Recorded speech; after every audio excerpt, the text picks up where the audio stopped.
Hello, kapwa ako content creator, motivator. May i-share po ako sa inyo ngayon tungkol sa dalawang magkaibigan na lumuwas na Maynila.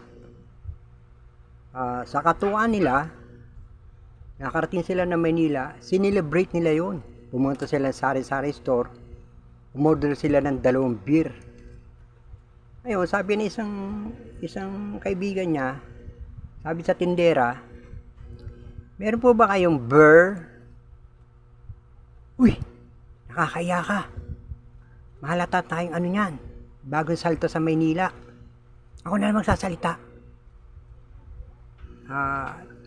Miss, meron ba kayong 2 serbisa?